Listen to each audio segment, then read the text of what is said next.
Okay, this is Orlando Wilson. What I want to talk about in this video is, let's say, the soft skills for the close protection business, the real skills you need for the close protection business. Now, a lot of people that want to get in the close protection business or think they're in the close protection business put an emphasis on martial arts, firearms training, etc., etc. Okay, that's a small part of what you want to know. You need life skills. You need to be able to function as an adult. There's a lot of people out there, they might think they're adults. They might be old enough to be adults, but really they're still children. Sadly, there's a lot of these people trying to get into the close protection business, and sadly, a lot do. To some extent. But you need to be able to function as an adult. And a lot of the skills you need for the close protection business are life skills. You need to be able to function. You need to be able to operate. And by operate, I mean live your life without your mummy needing to do everything for you. Be able to go to the toilet without your mummy having to give you the toilet paper. Such things as functioning as an adult. I'll use one story as an example. And this has happened multiple times. I'll use this one course as an example. I was doing a course for two guys, private course in South Florida, and it didn't last the 4-day course. 4 or 5 day course, they didn't last because they were too special, I think. And the first day of the course, they're talking all their gung-ho stuff, etc. I'm talking about the different guns and the different technical specifications, the different rifling of different rifles and the barrels of different rifles and all the technical stuff, all the boring geek stuff, which to me, if you got time to know all the technical details for such things and overly know the technical details of such things, if you're not specifically an armorer, then you're wasting your time. There should be other things you should be concentrating on. And what I say to people on my courses, specifically on the courses, is think about, if you're doing a course with me, at the end of the day, the way you behaved, the way you operated, the way you went over your taskings, would you still have a job at the end of the day? Would you screw up that bad that the client would say, go home, we don't want you? Or would you still have a job at the end of the day? On our courses, we generally do live exercises. We get people out in the street. So simple exercise, find a way, this was South Florida, find a way to a shopping mall, a large shopping mall. So work out your routes, etc., etc. When you get there, we'll do a counter surveillance exercise. Did the exercise fine, etc. Large shopping mall. These guys are gung-ho, done this, done that, done everything. I mean, Rambo would be jealous. So, end of the exercise, call an index the exercise, we meet up, we have a coffee, debrief, etc. They done okay, nothing special, done okay. So I said to them, okay, let's go. Okay, well, they're looking around, let's go. So let's go back to your car.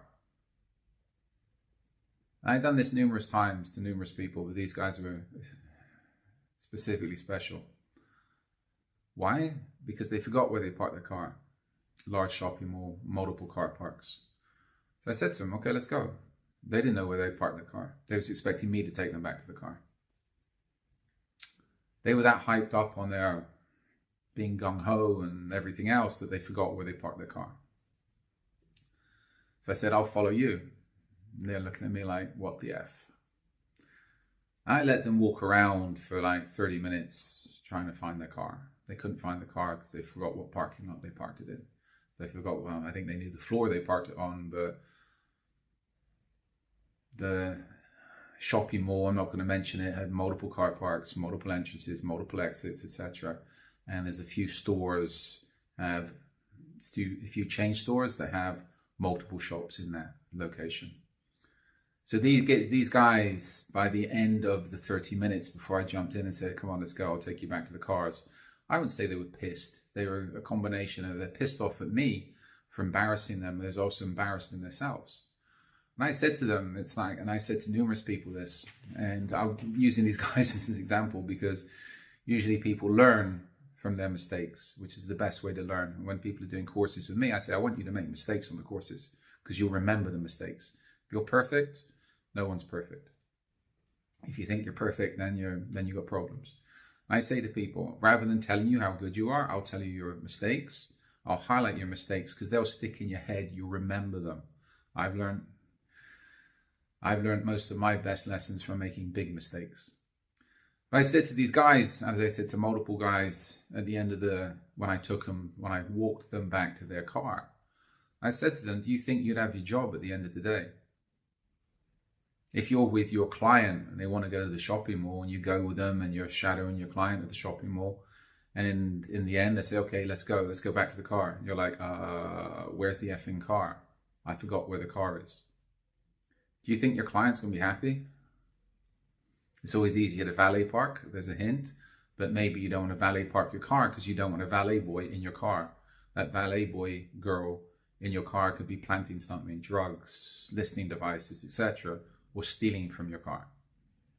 The client could have left valuables in the car, be it phones, pads, jewelry, or you could have firearms in the trunk of the car. So do you want somebody to valet park your car? So simple thing, you're working with a client, you're out and about with them and they say, go get the car, it's time to go, and you can't find the car. Are you still going to have a job at the end of the day? I don't think so. Pretty embarrassing, right? So you can be as gung-ho as you want. You can be as tactical as you want, but a simple lesson from this story, always remember where you park your car.